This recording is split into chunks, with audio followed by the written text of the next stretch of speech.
Sup, freaks? It's your boy Marty here to introduce this rip of TFTC. Thank you for joining us. Give this video a like, subscribe to the channel.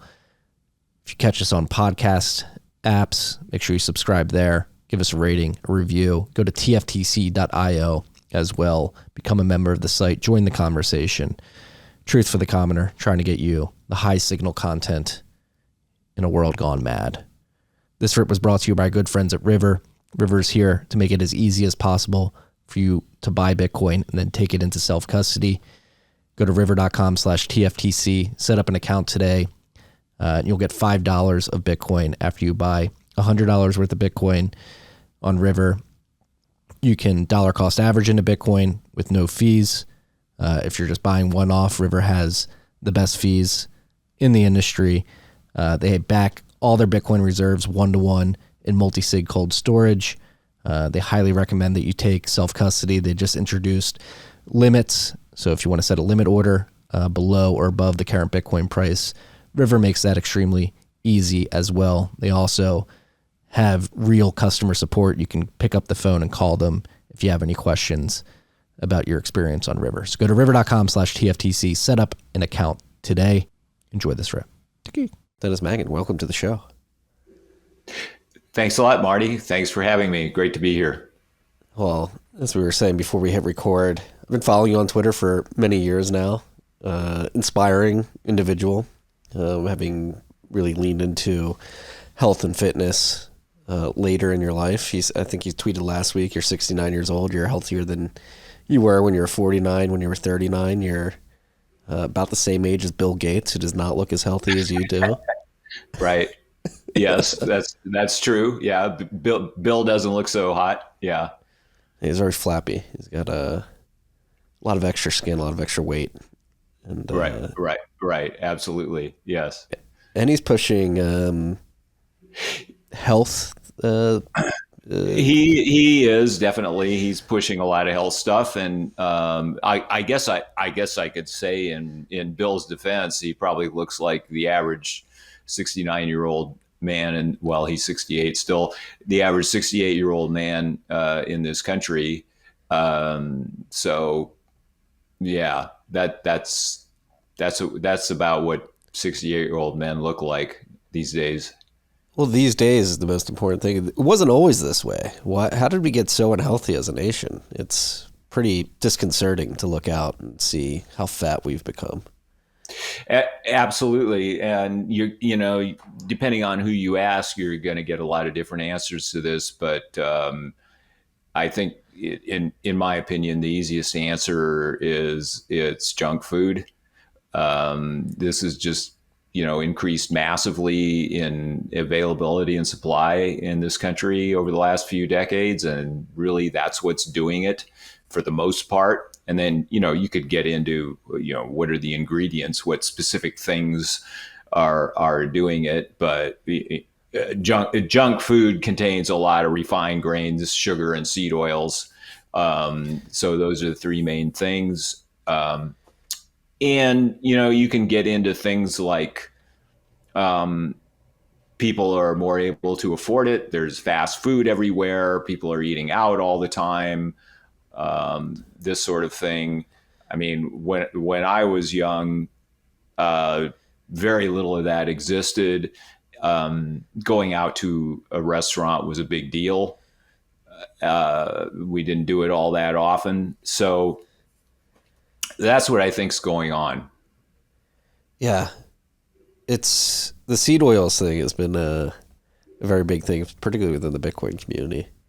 In recent years, it seems like people have really honed on to seed oils as a root of a lot of these issues, just one of many roots. I know my wife has maniacally been trying to root seed oils out of our diet and has really leaned into trying to cook as much as possible from home for us and our boys. And I think it has had a profound impact on our overall health. Absolutely. Yeah. The seed oils thing, it's bad. I mean, I advise my clients to avoid the stuff entirely, if at all possible. And just eating at home is a big deal as much as possible. eating out, you just end up eating massive amounts of generally bad food. So that'll have a big impact. Yeah, does it all come back to metabolism? I know you have a strong focus on metabolic health. And well, I'm not sure. It depends on exactly what you mean by that. I'm not sure that metabolism per se is so important in the obesity epidemic, in people being overweight. The reason being is that no matter how many calories you burn, that it's almost always possible to eat plenty more than you burn. This is why exercise is generally ineffective for weight loss.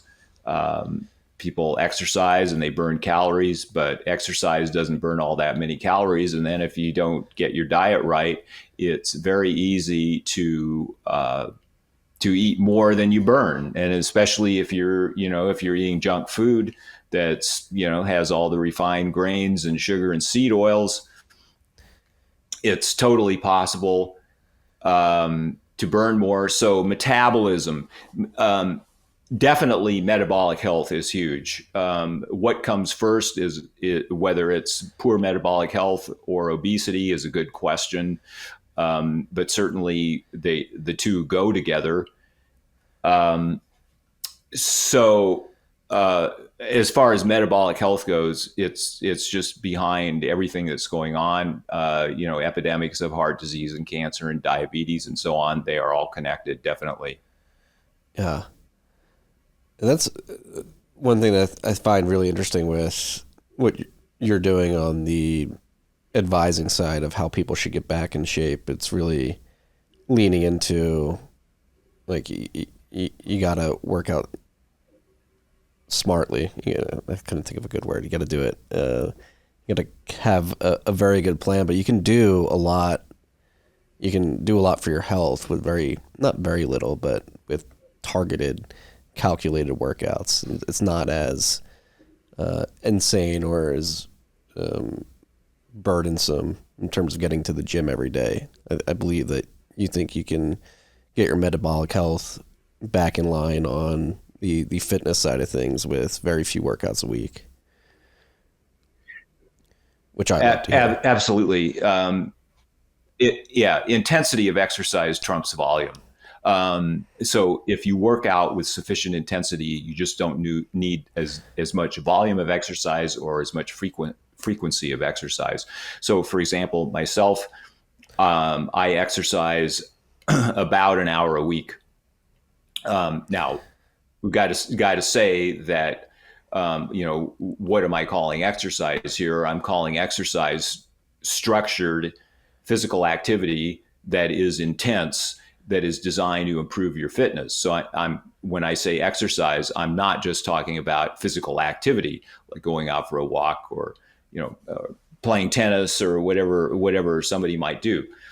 Physical activity is, of course, important. It's a very good idea to be physically active daily.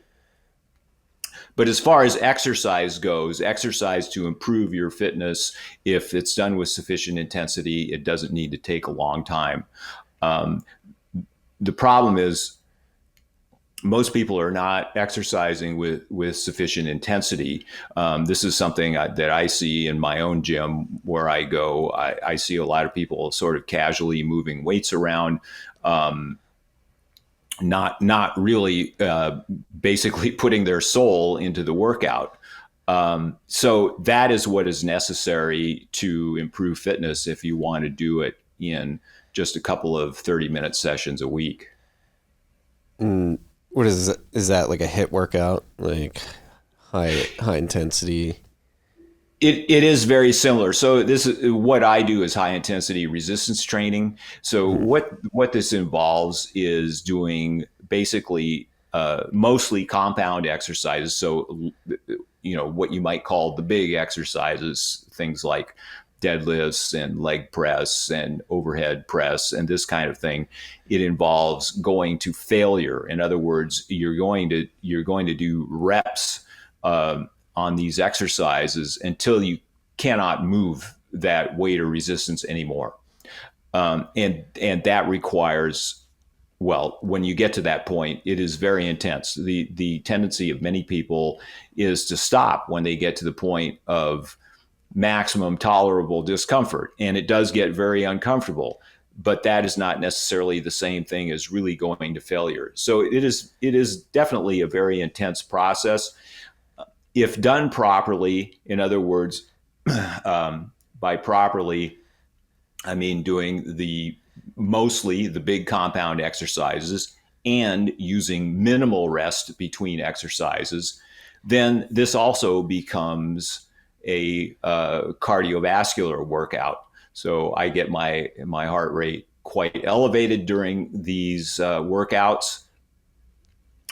So it basically, you could say it doubles as both strength training and a workout to improve cardiovascular fitness. This is something I love to hear because I hate running, and I never liked the idea of running, going on 2 mile, 5 mile long runs to lose weight. In my opinion, there's a false dichotomy between endurance training and strength training. Strength training, if done properly, does improve cardiovascular fitness, and especially if it's done intensely and in a high intensity way, it definitely improves cardiovascular fitness. There's been all kinds of recent research. By recent, I mean over the last, say, 10 to 15 years, showing that high intensity training improves cardiovascular fitness as much as medium intensity continuous training does, only in a lot less time. So yeah, if done properly, you can both build muscle and improve your cardiovascular fitness at the same time in a relatively short amount of time. And why do you think it's so hard for people to get to the point of even like getting to the gym and doing things? So we were talking before we hit record. One thing I want to talk about is obviously the Bill Gates of the world who are pushing things like lab produced meat that is quote unquote healthier for you. There's a really big focus on diet. Cutting seed oils, which certainly helps, but obviously exercise is one big part of it. But people seem to want to completely neglect that and find super drugs like Ozempic, which is being marketed. What is it, Ozempic and Wegovy or?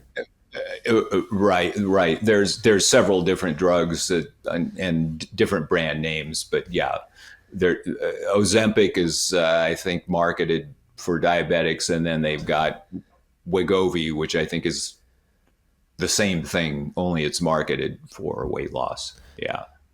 And these things essentially, just from what I understand, the research I've done, it's like I was telling you, I've had some family members approach me and be like, oh, I'm thinking about taking Ozempic. And I'm like, oh, let me look into this. And it just paralyzes your stomach and lets stuff build. So just basically your stomach isn't processing like it normally would. So you don't get hungry, so you don't eat. And well, yes. Well, certainly, that stomach paralysis thing, I guess we could probably describe it as a side effect, but the real effect of these weight loss drugs is they make people less hungry. And so what happens is that if people are eating less, let me back up just a bit. So you may have seen that in some of these studies, they found that up to 40% of the weight loss that people experience on these drugs is muscle. And that's really bad. So if people lose weight and they don't do strength training and they don't get adequate protein, then they can lose muscle as part of the weight they lose. So you see this with extreme dieting, like extreme calorie restriction and people doing tons of cardio, this sort of thing. Like in that show that was on, I think, a few years ago, The Biggest Loser, where these basically sort of boot camp type crash diets and a lot of cardio. So what happens with these weight loss drugs is basically people are just eating the same junk they ate before, only less of it. And then so they're not getting enough protein because they weren't before, and now they're eating a lot less. So they're just not getting adequate protein. And I have little doubt that very few of them are doing strength training. So these people lose muscle as part of the weight they lose, and that's bad. It's bad for metabolic health. Muscle is a very important organ for metabolic health. Generally speaking, the more muscle you have, the better your metabolic health. Now, why are people doing this?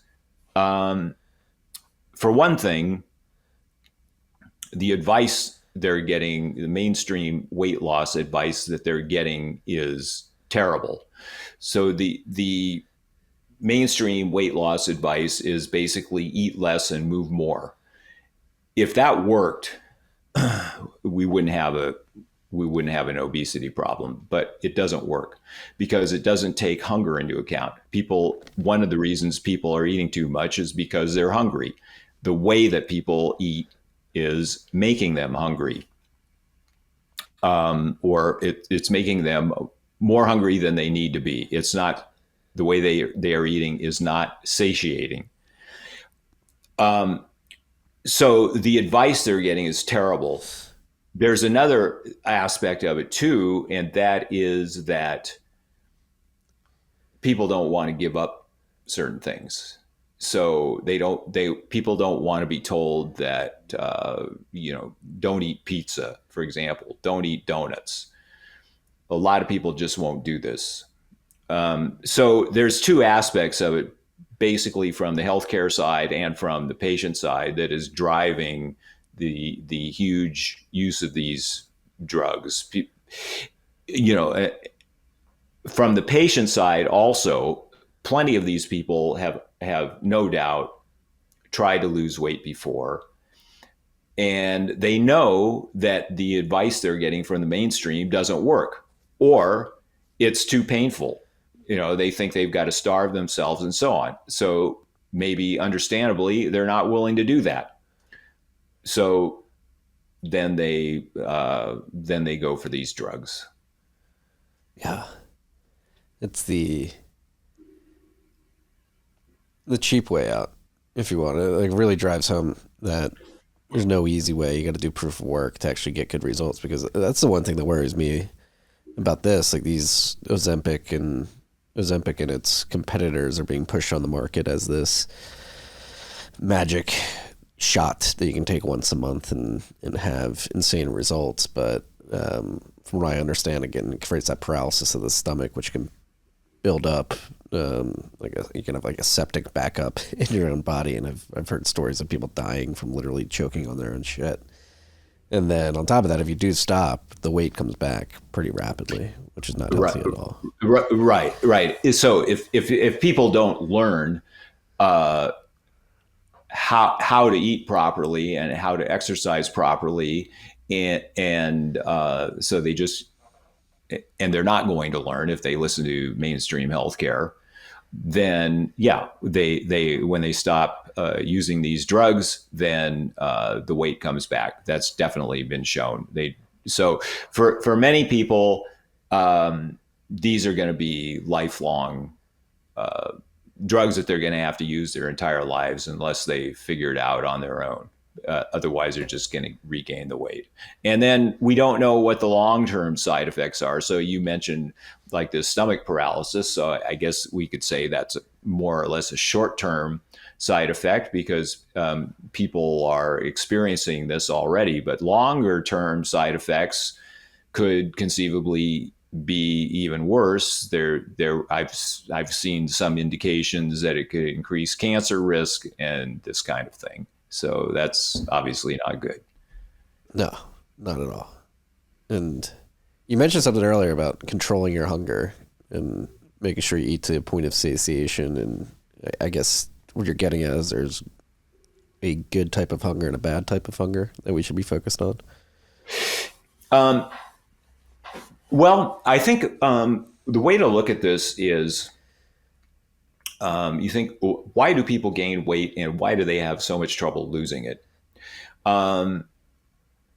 They gain weight because they eat more than they need because they are hungry. They experience hunger more than people who are eating in a correct way or people who are not overweight.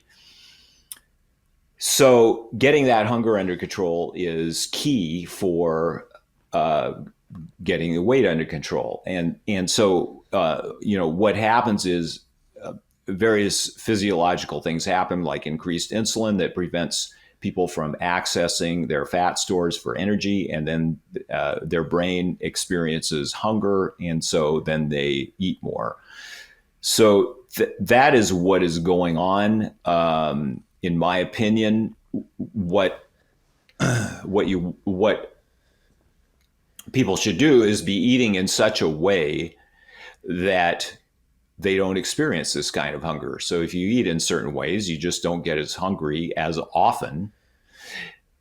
But most people don't know this. Certainly mainstream healthcare doesn't know this. And so this is why people have so much difficulty losing weight. So it's not a matter of like one kind of hunger versus another kind of hunger. It's not a matter of being able to withstand hunger. It's a matter of eating in such a way that you just don't experience as much hunger as somebody who's eating in a wrong way. When you say eating like the right way, is it a mixture of like the what and how? Meaning like what you eat, obviously the protein and the calories that you put in your body, but then how? Like obviously intermittent fasting has been a big trend over the last decade. Sort of breaking up your meals into smaller chunks or one large chunk. Like how much does that play into it, or is it simply just what you eat and how much of it? It's more about what you eat, in my opinion. So intermittent fasting is definitely a good thing. It helps a lot of people lose weight, and it definitely has health benefits. But it's more a matter of eating in such a way that you experience less hunger. Let me give you an example. If you had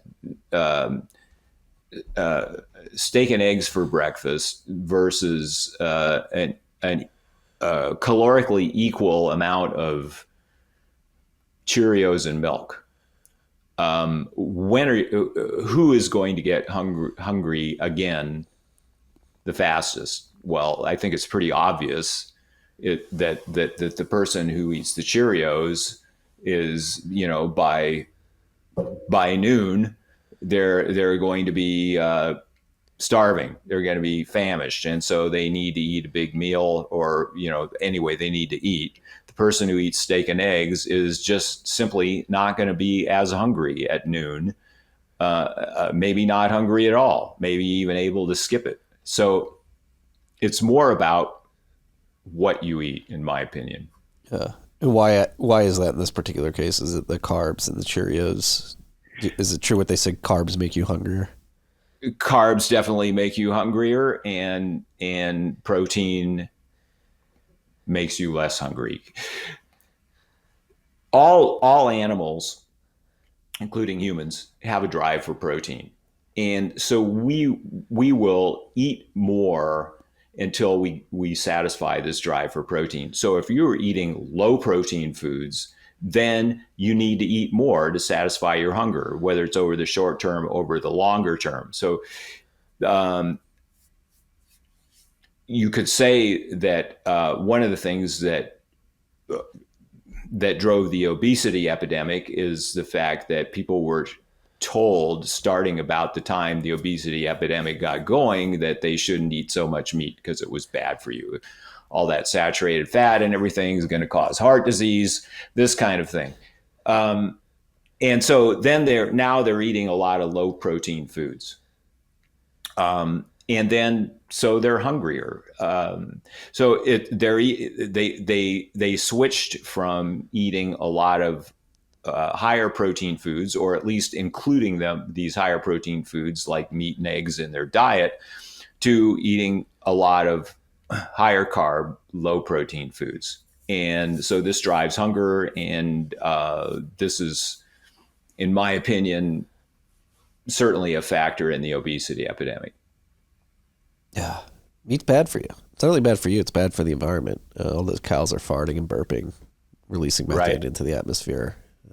We can't eat meat. It's bad for you, and it's going to destroy the environment, which I wonder if the latter narrative is a pivot now that more people are coming to understand that meat and protein may not be as bad for you. They're actually essential to being able to flourish as an individual. And that's the other thing, like the cholesterol. I saw you were tweeting about LDL cholesterol. I think that was a big data point that people who are trying to push the meat is bad for you meme were pointing at is cholesterol. High cholesterol is bad for your health. And from what I understand, there's nuances to types of cholesterol and where their levels can be compared to each other. Sure. The thing is, well, number one, I don't buy the cholesterol causing heart disease argument. But the other thing is that even if you did accept that, cholesterol in the diet does not raise blood cholesterol. So saturated fat does to some extent. But yeah, that's one of the things that, eating this saturated fat raises your cholesterol and therefore you shouldn't eat as much of it. And, most people believe that. It's widely accepted, wrong in my opinion, but there it is. Why is it wrong in your opinion? There are all kinds of studies that show that cholesterol is not related to heart disease, that this is a vast area, of course. But for example, older people with higher LDL cholesterol live longer than people with lower LDL cholesterol. There are a number of studies that show that LDL cholesterol that is currently higher than the accepted recommendations is actually the healthiest, that people with these higher LDL cholesterol levels have lower mortality rates. There are, things like people admitted to the hospital with heart attacks, half of them have normal cholesterol levels. So this is a vast field, but I think the evidence points to the fact that cholesterol does not cause coronary heart disease. Yeah. It's the studies are a double-edged sword because you can get good information like this, but there's also the studies that push people away from protein. How much do you think the research side and the jockeying to get papers published in academic medical journals has corrupted the health industry, for lack of a better term? Well, yeah, there's a lot to unpack there. A lot of studies are funded by drug companies, for one thing. So drug companies obviously want to sell their products, so they want to show that their products are wonderful, that they improve health, and so on. A lot of the doctors that do these studies and that recommend these drugs are, they've received money from big pharma and so on. Then there's also the issue of whether when you publish something in a journal, some things are acceptable and some are not. Peer review is part of the function of peer review is to keep non-mainstream ideas out of the literature. So yes, if you go into and read the literature, sure, you can find sides that support almost anything you want, really. Yeah. And that's where it comes down to, again, proof of work. And just like looking at you, 69 years old, look extremely healthy, you're pretty jacked. And that's what I've come to really fall back on is like, all right, here's all these studies. People tell me this is healthy, this is unhealthy, but what do they actually look like? Again, like going back to Bill Gates as a perfect example of this archetype of an individual that thinks he can solve all the world's problems, particularly from a health perspective with the shots or genetically modified food, whatever it may be. And then you look at the guy and you're like, I don't know if I should be taking medical and health advice from you personally. Right. Yeah, there's plenty of doctors now are overweight, and you wonder, well, if these doctors are overweight, you could look at it too in a couple of different ways. One is they don't know how to be normal weight. They don't know how to lose weight. So if they don't know how, then, how are they going to properly tell patients to lose weight? The other thing is you could say, well, maybe doctors don't care or something like that. Maybe individual doctors don't care enough to lose weight. But I think the fact that doctors are generally such high achievers, it takes them years to get through college, then medical school, then internships. They work long hours, all this kind of stuff. They have a lot of drive. And so then they don't have the drive to lose weight. That doesn't really make sense. When I suggested this once on Twitter, someone said to me, well, doctors work long hours. They're so busy, they don't have time. Well, as we were talking about with the training, it doesn't take a lot of time. It's way more about what you eat than how much or what kind of exercise you do. So the time excuse does not ring true to me. Plenty, I don't recommend it, but plenty of people do lose weight without exercise. So it's all about the food. Quick break here, freaks. This rip is brought to you by Gradually Then Suddenly, a framework for understanding Bitcoin as money by Parker Lewis. I wrote the foreword to the book. I'm honored to have done so because it's the best 0-to-1 primer if you're looking for a logical explanation of why Bitcoin obsoletes all other money. Buy one for yourself and maybe a few for your friends. Go to thesafehouse.com/gradually. That's thesafehouse.com, safe spelled SAIF, thesafehouse.com/gradually. Use the promo code TFTC for $5 off at checkout. Buy it now, freaks. The price of Bitcoin is going up. You need to understand it. This is the best 0-to-1 primer. Back to the show.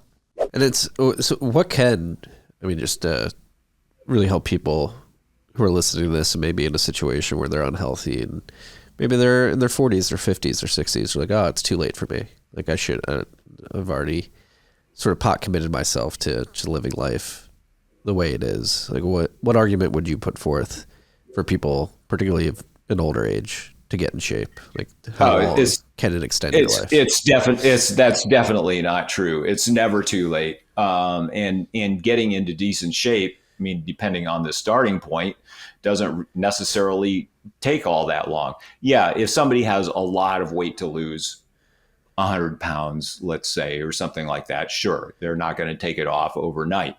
But plenty of people do that in the course of a year or two. And so it's totally possible.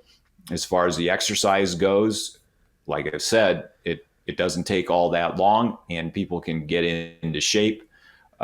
People can put on muscle even when they're elderly. There's been at least one study showing that people in their 80s and 90s can put on muscle if they do resistance training, and they can improve their VO2 max, that is their exercise capacity. So it is never too late. A lot of health problems can be either reversed or significantly mitigated in a pretty short length of time. So it's just not the case that it's too late for somebody. Unless they've developed some kind of problem that is just, beyond the point of solving. But for most people, even then, if they've developed some kind of problem that's some kind of bad health problem, getting proper diet and exercise is definitely going to help. Yeah. And you think about particularly for people who are older too. It's like if you want to enjoy retirement age, Like you should probably be healthy, right? Like you don't want to work your whole life and get to a point where it's like, oh, I can actually enjoy the fruits of my labor after decades of hard work. And you get there and you're like, ah, fuck, I can't even walk down the street. Right. I think the real problem with someone like that is the fact that if they've gone their whole life without taking care of their health, without caring about it, they got to change a lot. It's psychological. They have to change a lot of habits. They have to start caring about their health. This does happen for many people when they have some kind of a health scare. All of a sudden, boom, okay, now I see what my priorities are. For many other people, though, even with the health scare, even with deteriorating health, they just won't change. This is unfortunately, surprisingly common that people won't change even when faced with a massive health problem. Another thing is that many people, and including their doctors, don't believe that what they eat has a profound effect on their health, which it does. So they don't think that changing what they eat is going to make a lot of difference. So it does become harder when somebody gets older to make those changes. The changes, if made, can be very effective, but people have to want to do it. Yeah. And you've worked with hundreds of people, of individuals, to help coach them to get back in the good shape. What's the most common denominator that you find of an unlock for individuals who thought maybe it would be harder than it actually was? Like, what do you see across your clients? Yeah. So most people, I find, still think that they need to exercise their excess body fat away. This is what seemingly, I see this among my clients that come to me. I see a lot of them think that at the beginning. And so I have to assume that this is what most of the public thinks, that they're going to exercise away their body fat.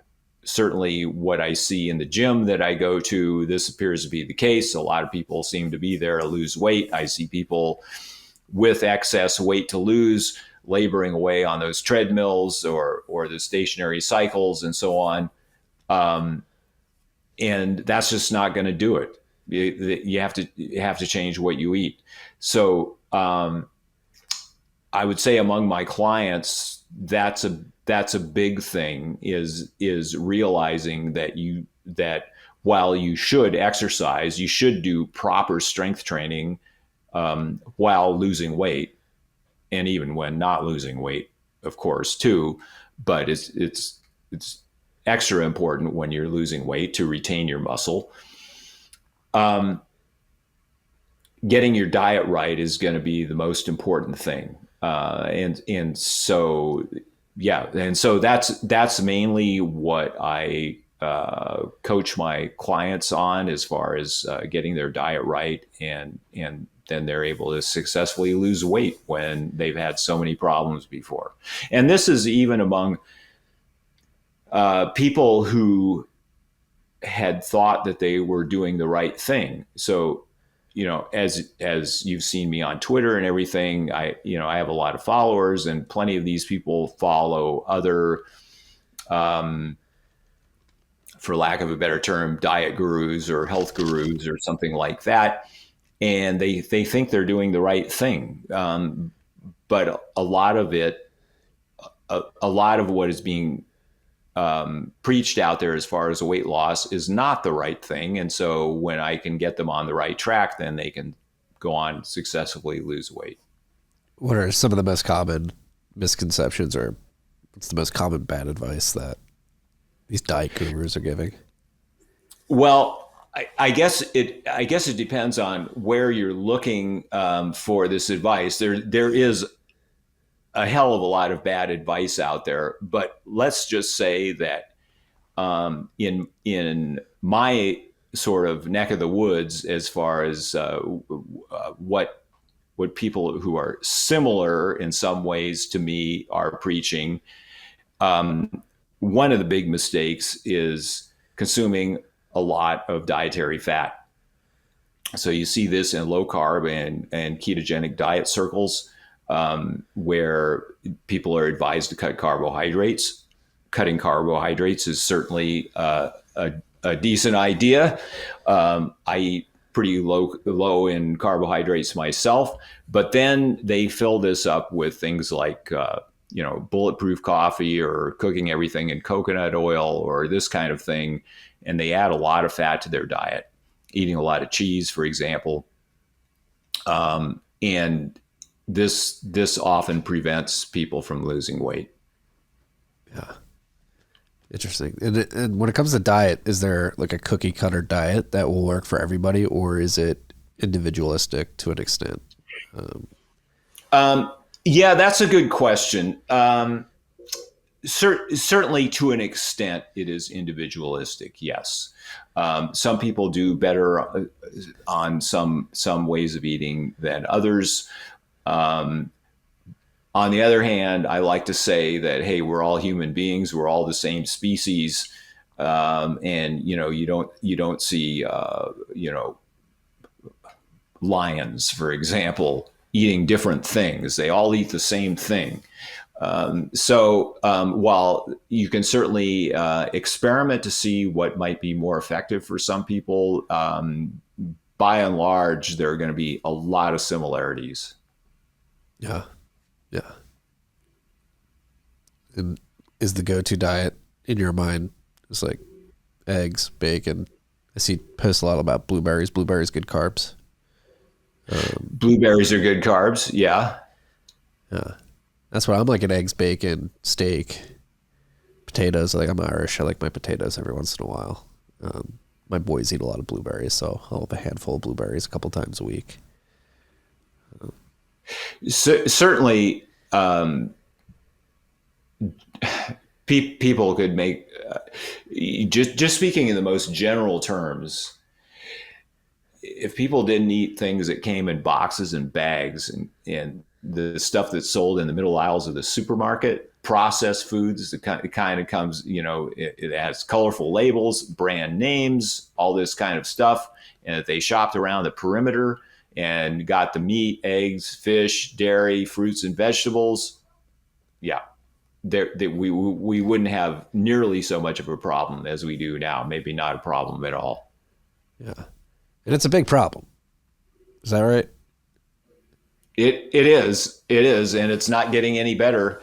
I mean, the obesity rate right now is around 40% of the population in the United States, and that does not include the people who are merely overweight.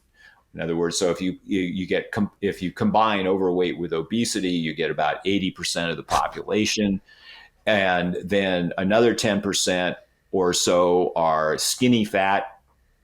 That is, they are of normal weight, but they're carrying too much body fat and not enough muscle. So you've got something on the order of 90% of the population that is either overweight, obese, or in otherwise poor metabolic health. This leads to greater risk of all kinds of diseases like heart disease and cancer and diabetes. So yeah, it's pretty much a health disaster. I got to say, I can't, what's the phrase? I can't, make that look too good, because it isn't very good. No, like, has there ever been a society this unhealthy in human history? Well, probably not in terms of chronic disease. If you go back long enough, people were unhealthy. I don't know if I want to say like how many of them or something, but people were unhealthy for different reasons. They were either malnourished, or they had infectious diseases, or they had acute problems like, for example, trauma, wounds that got infected, or, this kind of thing. So we've largely conquered that sort of thing. I mean, if I broke my arm and went to a hospital, they're going to fix me up right away. They know what they're doing. It's great.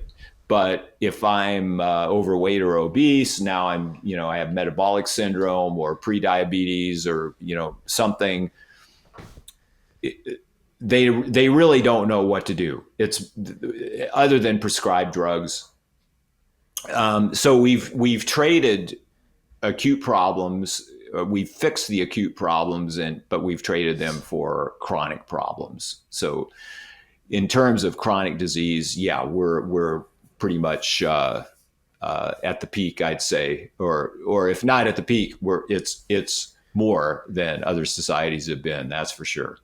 Yeah, it feels like the food's the starting point of where this chronic disease stems from as well, because then you consider the fact that we're all in offices with fluorescent light. We're not getting direct sunlight exposure, which is extremely important to our overall health and well-being. All this stuff has downstream effects of higher depression rates and emotional problems that exacerbates the problem. And then we're just passing this on to the generations that are coming up now as well. And I mean, absolutely, there could be some very long-term effects that we don't even really know about yet. Epigenetic changes, definitely, as far as what you said about the getting sun exposure or light exposure. Yes, this is another thing that the healthcare system can take credit or blame for, because they've been telling us for the last several decades to stay out of the sun. And that's another piece of bad advice. So yeah, there's all these things, and then you get into other things that people think are significant factors, blue light exposure, that sort of thing. Yeah, there's a lot of things going on. Definitely. We live in a pretty artificial state compared to the conditions that we evolved in. So yeah, fixing that. I want to say that it's easy enough for an individual to fix it. As a social problem, that's another matter altogether. Does Bitcoin fix this? Well, there's the whole thing about the longer time horizons, the time preference, and all that sort of thing. So I think maybe possibly one way that Bitcoin fixes it is basically the change in mindset, not only in time preference, but the fact that, well, you mentioned earlier about Bitcoiners being, aware of the seed oil thing, right? Mm-hmm. So Bitcoiners, once you get the red pill on any aspect, you start seeing the red pill everywhere. So the red pill, of course, that expression comes from the movie The Matrix. I don't know if somebody else used it before, but in any case, you see it everywhere, whether it's the money, the food, whether it's, relationships, it's formal education. It's just, you start seeing through everything. It can be very disconcerting, but seeing through things, or at least attempting to see the truth, is the first step in fixing them, in either socially or individually. Yeah. No, I don't think directly giving somebody a Bitcoin address and sending Bitcoin to that is going to fix these problems. But again, like changing your perspective on time preference and how you approach life and longevity to life. I think when you get into like the food, the middle aisles of the grocery stores, or the pills that a lot of doctors are pushing, the magic pill that can save it, and you're not going to have to do any hard work or proof of work. I think a lot of that is driven purely by profit motives that are fueled by easy money that make it easier for these companies to profit in a world that is completely disconnected from reality. And I think if you can change the incentives with sound money, you can begin to claw back, and people are somewhat forced by the market to live healthier lives, which I like to think is possible, because it is a big problem. It's something I think about a lot, especially with two young boys, thinking about what we feed them and what they get access to in terms of food, if they're at school or at a camp or whatever. It's like, holy crap, we're feeding our children. And that's going back to like long-term effects. Now that all this fiat food is pervasive, like what does the long-term effect of introducing this crap into the human diet at such an early age do? Like, how does that change us? I think it's important to note that, as far as you mentioned the fiat food, so we could call that the junk food, the fast food, whatever. Most people love this stuff. So, people love sugar. They love all the junk. They love pizza. They love donuts. They whatever else. I don't even know what people are eating anymore, but they love this stuff. The big food companies certainly get some credit or blame for producing all this stuff, but the fact is they're producing what people want. At least, under the current system, maybe if everybody was using Bitcoin, it wouldn't be that way. But we are human beings. We evolved a certain way in which these kind of foods, certain combinations of grain, sugar, and fat light up our brains, give us dopamine hits that people like and become addicted to. So it's a tough problem. People have to care about themselves individually to avoid this, in my opinion. I mean, they're literally engineering the food to be as addictive as possible to set up this dopamine. Exactly. An addictive product is obviously going to be the most profitable product, because people are going to come back for more and more every time, right? So that's what they want to do. Yeah. No, but it's funny once I'm not perfect by any means in terms of diet. I have a slice of pizza and a donut every once in a while. I try not to eat it too often, but even like having cut a lot of that stuff out of my diet over the last many years and focused more on protein and good carbs. Once you eat that stuff again, you have like the first bite and it's like, holy crap. Like this stuff is addicting. You feel it. And then a few hours later, you feel like shit. But once you remove it and then re-enter it into your diet, it's pretty startling how jarring it is once you eat it. It's like, holy shit, I can feel that sugar rush. Absolutely. This stuff is incredible. When it's put together in the right way, what it does to you, you just want to eat more and more of it. So that's what they do, putting these particular combinations of ingredients together to just make people want to eat more and more. And yeah, when you get away from it, it becomes stark when you taste that stuff again, how jolting it is to you. Yeah. And I'm thinking, I'm looking at like a nice coffee here with a little bit of half and half. I'm thinking of like people going to Starbucks. That's one thing. I don't go to Starbucks often, but when I go there, I just get like a black coffee that I then go put half and half in at the little station that they have. I get infuriated having to wait 10 minutes for people who are getting like frappuccinos, like with like 10 pumps of sugar and other types of creams in it. It's like, holy crap, I can't believe people are not only eating this, but spending like $15 to poison themselves multiple times a day. I know. I totally agree. It's incredible. The amount of money they spend there. And then as somebody said, Starbucks is, how do they say, a candy store described as a coffee shop. Mm-hmm. Yeah. And then you think about like going back to like money and finances. This is a large fiscal strain on the country as well when you consider all the medical expenses that this builds up in the long term, not leading a healthy life. And then you aggregate that across the population, which 80% is either obese or overweight.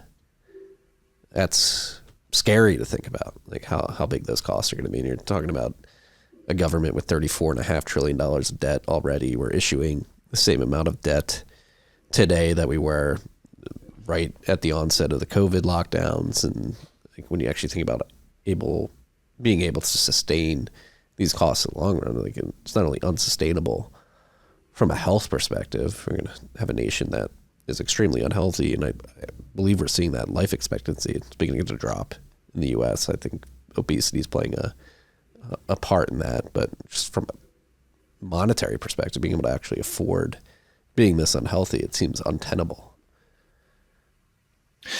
I totally agree, and we're all paying for it with health insurance and the government programs, government health insurance, or government health programs like Medicare, for example. Yeah, we're all paying for it. Definitely, huge problem. And the sad part of that is so much of it could be fixed. Diabetes, for example, type 2 diabetes. The amount of money that's spent on that in this country annually is just incredible. Just billions and billions. I don't have the exact figures at hand, but anyway, tens of billions. And type 2 diabetes can fairly readily be reversed if people want to do it. But mainstream health organizations like the American Diabetes Association don't acknowledge that it can be reversed, and then they don't acknowledge it, but maybe they don't even know how, although there's enough evidence that now that they should know how. But then also you get into this whole thing about people don't want to do it. People don't want to give up the things they're eating. People don't want to exercise. I say people, I mean a lot of people, maybe the majority. Yes, a lot of this could be fixed with the will to do it, but the will isn't there, at least right now. Well, if it's not there from the individuals, the patients, consumers at the end of the day, do you have any hopes that a move in the other direction towards a more healthy lifestyle for most Americans can be driven by the medical community? Like, are you seeing doctors waking up to the fact that a lot of their patients are chronically unhealthy due to a lot of the advice that has been given from the medical community over the last few decades? Or do you think the incentives put forth by the pharmaceutical industrial complex are too strong to fight against? Well, I think both of those things are going on. I do see some doctors that are very well aware of the problem, but from what I see, the vast majority of doctors are basically working long hours. They no longer have independent practices. Most of them, they're working for corporations or some kind of medical corporation. There are all kinds of medical guidelines that cover everything they do. In other words, standard of care.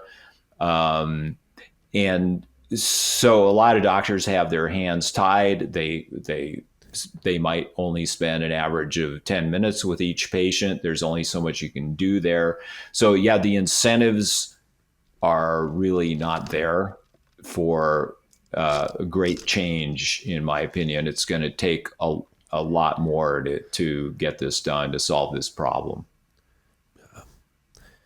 And to wrap up and really drive it home, how could taking control of your health, whether it's in your 30s, like me, 40s, 50s, 60s, like what can that do on the back end of your life? Like how long do you think, one way to frame it is like, how long do you think getting healthy can extend your life? The other way is like, how many years does being unhealthy take off your life?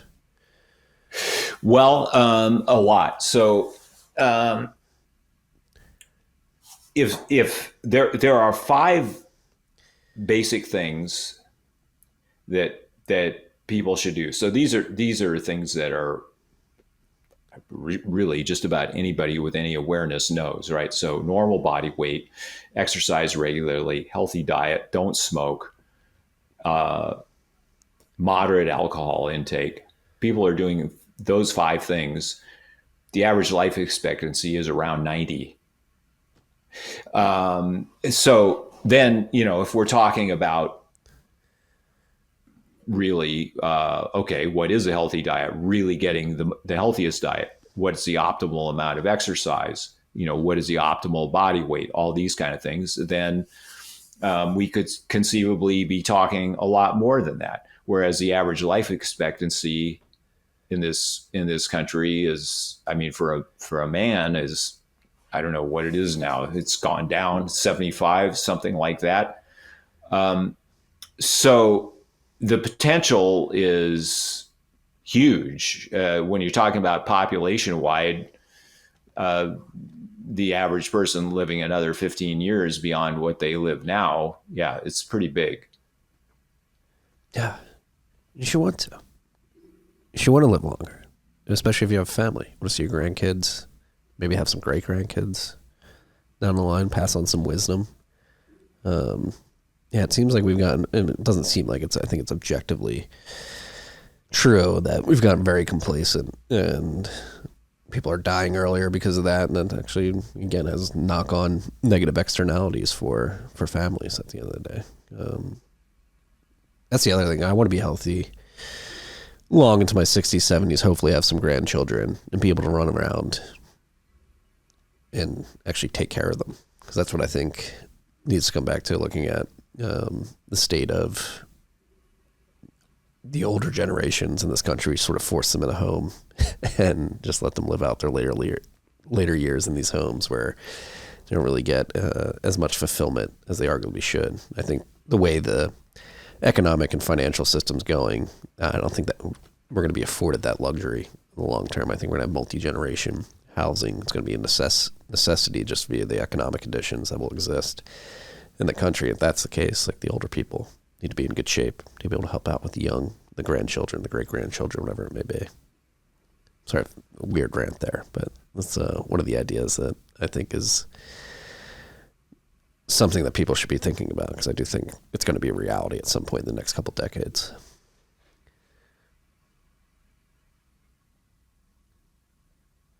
Take care of the old people. The old people need to take care of themselves. Absolutely. Sorry if I sound like a crazy generationist right now, or ageist, if you will. No, the thing is that what people expect as they get older is to be in ill health. And that is the norm. People have all kinds of chronic diseases. Basically, people start getting chronic diseases starting in middle age, and then it's all decline from there until whenever it is that they die. The ideal here would be to stay healthy until very shortly before somebody dies. And that is possible. There are people, very old people, who have no chronic diseases. And then, one day when they're very old and their time is up. But there's there's absolutely no necessity for having chronic diseases just because somebody is old. There's plenty of research that supports this, that most of what we think of as age-related diseases are really driven by excess body fat, not exercising enough, various other things that can all be fixed. And so people do not need to live that way just because they're getting older. Yeah, that's encouraging. It's good to hear, because that is what people expect. And then if you get to that point of chronic disease later in life, you think some people just tap out and be like, all right, I'm destined to slowly decline from here. That's why I really have been enjoying following you for many years now on Twitter, because I think the message that you put out there and the examples, the case studies of people that you've helped really take control of their health later in life is important. People need that positive reinforcement of, no, this is possible. You don't have to believe that you are destined to have your health decline steadily until you hit the grave. Like, you can take control. You have some agency. You can do this. Absolutely. Yeah. There's so much to be done.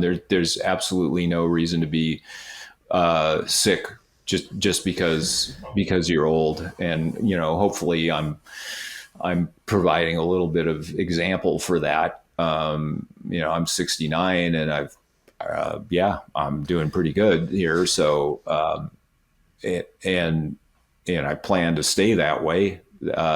So yeah, you can be definitely in good health as you get older. I think you may be the youngest looking 69-year-old that's ever been on this podcast. We've had a few too. It's goals. Young man, 32, less than half your age. I would like to look like I'm in my 50s when I'm 69. If I can figure out how to get rid of the gray hair. That's good. You want the gray hair. It's it imbues wisdom. You come off very wise, which I think you are, figuring out how to be healthy later in life. I think it's important. I think, as I've said many times, something needs to change, particularly in this country, where we're just not morbidly obese and complacent from a health perspective.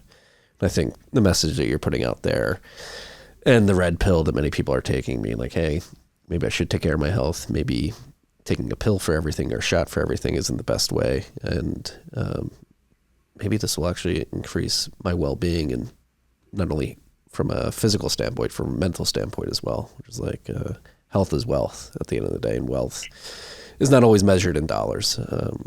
Absolutely. The quality of life, the quality of your experience of this world. Yeah, absolutely. Health is wealth. It is. Dennis, we did this on short notice. We DM'd on Friday. I said, you know what? I've been following you on Twitter for a few years now. I'd love to have you on the show. And I'm very happy that I reached out on Friday, because I thoroughly enjoyed this. Again, I think the message that you're putting out there, the example that you're setting, is important. I hope anybody who's listening to this, who you don't even have to be older. You can be in your 20s, 30s, 40s, 50s. Take control. Absolutely. And yeah, I'm glad we connected too. Thanks for having me on. Yeah. Well, we'll have to do it again at some point in the future. This was, maybe we can talk about more about Bitcoin too at some point, because I know. Okay. All right. Great. All right. That's all we got today, freaks. Peace and love. The key.